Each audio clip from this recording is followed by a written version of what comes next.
മാത്രമല്ല air India operate ചെയ്യുന്ന വിമാനങ്ങൾ ഇവിടെയും സൗദിക്ക് ഓപ്പറേറ്റ് ചെയ്യാം, അല്ലെങ്കിൽ മറ്റുള്ള കമ്പനികൾ, ഇൻഡിഗോ അടക്കമുള്ള കമ്പനികളുണ്ട്, അവർക്കൊക്കെ ചെയ്യാം. പക്ഷേ അതും എയർ ഇന്ത്യ എക്സ്പ്രസ് എന്ന് പറയുന്ന വിമാനങ്ങൾ വളരെ പഴയതുമാണ്. അതുകൂടി നമ്മൾ കണക്കിലെടുക്കണം. അപ്പോൾ അതെല്ലാം വെച്ചുകൊണ്ട് തന്നെ ഓപ്പറേറ്റിംഗ് ചാർജ് കൂടുതലാണ് എന്നുള്ളൊരു വാദം അംഗീകരിക്കാൻ കഴിയുന്നില്ല.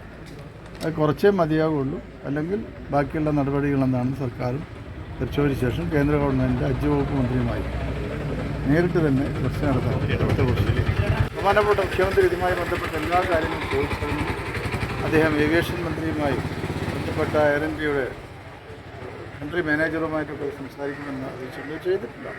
പക്ഷേ അദ്ദേഹം വളരെ ഇത് ആർക്കായാലും അത്ഭുതം തോന്നുന്ന ചാർജാണ്. 1,70,000 രൂപ റിട്ടേൺ ടിക്കറ്റിന് എന്ന് പറഞ്ഞാൽ അത് പോസിബിളല്ല. അത് ഫസ്റ്റ് ക്ലാസ് ഒന്നുമല്ലോ, അത് ബഡ്ജറ്റ് എയറിലാണ് ഇത്രയും വലിയ തുക അവർ ഈടാക്കുന്നത്. സൗദി എയർലൈൻസ് എല്ലാ ക്ലാസ്സുമുള്ള എയർലൈനാണ്. അവിടെ ഇത്രയും തുകയില്ല, 70,000 രൂപയാണ് അത് റിട്ടേൺ ടിക്കറ്റ്. ഇത് ശരിയായ നടപടിയല്ല. പക്ഷേ നമ്മൾ കാര്യമായി തന്നെ മുന്നോട്ട് പോകുമെന്ന് നമുക്ക് നോക്കാം. പക്ഷേ അതിന് അങ്ങനെ ഒരു ആവശ്യം ഉന്നയിച്ചു. പക്ഷേ അതിന് സാധ്യതയില്ല. കാരണം ഒരു കമ്പനി മറ്റൊരു സാധ്യത, നിങ്ങൾ +2 ഡിഗ്രി കഴിഞ്ഞവർക്ക് world's first AR VR class റൂമിലൂടെ സ്മാർട്ട് ഫോൺ എഞ്ചിനീയർ ആവാം. കൂടുതൽ അറിയാൻ വിളിക്കൂ ബ്രിഡ്കോ ആൻഡ് ബ്രിഡ്കോ. ഞങ്ങൾക്ക് താല്പര്യമില്ല. എന്ത് ചെയ്യും? ഞങ്ങൾ പറയുന്നു ഈ പണത്തിന് പോകാൻ ഞങ്ങൾക്ക് താല്പര്യമില്ല, വേറെ വഴികൾ നോക്കാം. അതോടൊപ്പം തന്നെ എയർ ഇന്ത്യ എക്സ്പ്രസ് കേരളത്തിൽ ഓടും. നമ്മുടെ ജനങ്ങൾ ഇത് ഏറ്റെടുക്കും. കാരണം ഹജ്ജ് തീർത്ഥാടനത്തിന്, പരിശുദ്ധ ഹജ്ജ് തീർത്ഥാടനത്തിന് പോകുന്ന തീർത്ഥാടകരെപ്പോഴും കൊള്ളയടിക്കാൻ തയ്യാറായാൽ ജനങ്ങളത് ഏറ്റെടുക്കും. എയർ ഇന്ത്യ ബഹിഷ്കരിക്കണമെന്ന് അവരാഹ്വാനം ചെയ്താൽ ആരാ കയറുക? പിന്നെ അത് ചാർട്ടേഡ് ഫ്ലൈറ്റുകളാണ്. ഇത് ചാർട്ടേഡ് ഫ്ലൈറ്റുകളാണ് ഇപ്പോഴുള്ള ഓഫർ. അതാണ് ഞാൻ പറഞ്ഞത്. ബാക്കിയുള്ള നടപടികൾ എന്താണെന്ന് നമ്മൾ പരിശോധിച്ച് മുന്നോട്ട് പോവുകയാണ്. ചില സംഘടനകളൊക്കെ പറയുന്നത് കരിപ്പൂർ വിമാനത്താവളത്തിൽ തുടർച്ചയാണ് എന്നൊക്കെ പറയുന്നത്. അല്ല, അതിലൊന്നും കരിപ്പൂർ വിമാനത്താവളം തകർച്ചയിൽ നിന്ന് രക്ഷിക്കാനല്ല നമ്മൾ ശ്രമിച്ചു. നല്ല സ്ഥലം ഏറ്റെടുത്തു, ടെൻഡർ നടപടികൾ ഇപ്പോൾ പൂർത്തീകരിച്ചു. അതിലൊന്നും അർത്ഥമില്ല. അതൊക്കെ ആരെങ്കിലും പറയുന്നതെന്ന് നോക്കേണ്ടതാവുള്ളൂ. പക്ഷേ ഇത് വിമാന കമ്പനികൾ ചെയ്യുന്നതാണ്, അല്ലാതെ ഏവിയേഷൻ ഡിപ്പാർട്ട്മെൻ്റ് അല്ലല്ലോ. വിമാന കമ്പനികളുടെ ഈ നടപടി ശരിയല്ല. എല്ലാ കാലങ്ങളിലും പ്രവാസികളെ കൊള്ളയടിക്കുന്ന അതേ രീതി തന്നെയാണ് ഇതിൽ അവലംബിച്ചിട്ടുള്ളത്. ഇത് അനുവദിക്കാൻ കഴിയും. 21 ലക്ഷത്തോളം സന്തുഷ്ടരായ ഉപഭോക്താക്കളും 2 ലക്ഷത്തോളം തിമിര ശസ്ത്രക്രിയകളും പൂർത്തിയാക്കിയ മലബാറിലെ ഏക കണ്ണാശുപത്രി Al Salama high hospital, hospital road, Perinthalmanna.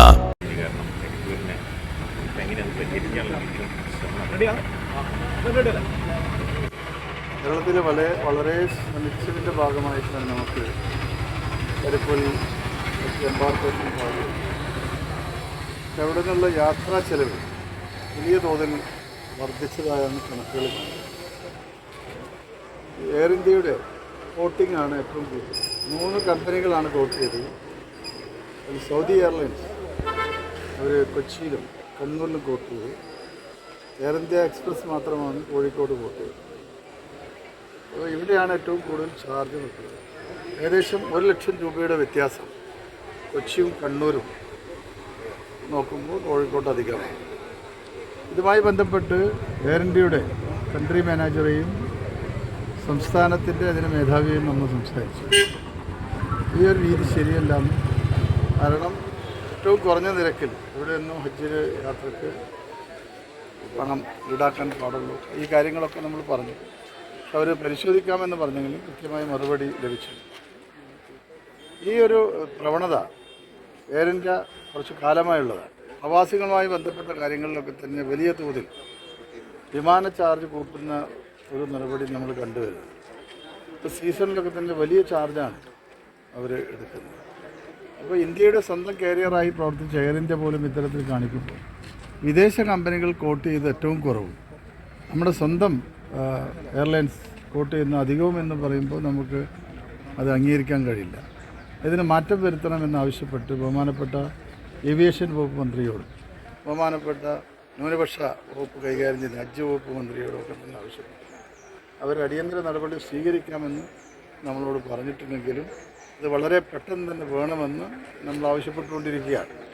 ഇത് കാണേണ്ട ഒരു കാര്യം, സൗദി എയർലൈന് 75,000 രൂപയ്ക്ക് ആളുകളെ കൊണ്ടുപോയി തിരിച്ചു കൊണ്ടുവരാൻ കഴിയുമെങ്കിൽ എന്തുകൊണ്ട് എയർ ഇന്ത്യക്ക് അത് കഴിയുന്നില്ല എന്നുള്ള ചോദ്യം കൊടുത്ത് ജനങ്ങൾ ചോദിക്കാൻ സാധ്യതയുണ്ട്. ഇത് ശരിയാണല്ലോ, 1,00,000 രൂപ അധികം വരുമ്പോൾ. ഇത് പ്രവാസികളോടുള്ള അതേ നയം തന്നെയാണ് ഹജ്ജ് തീർത്ഥാടകരോടും എയർ ഇന്ത്യ കാണിക്കുന്നത്. അതിൽ മാറ്റം വരുത്തണം, അല്ലാത്ത പക്ഷം ബാക്കിയുള്ള നടപടിയിലേക്ക് നമുക്ക് കിടക്കേണ്ടി വരും. ഈ ടെൻഡർ നടപടിയിൽ എയർ ഇന്ത്യ മാത്രമാണ് ഇപ്പോൾ എല്ലാവരും മാത്രമാണ്.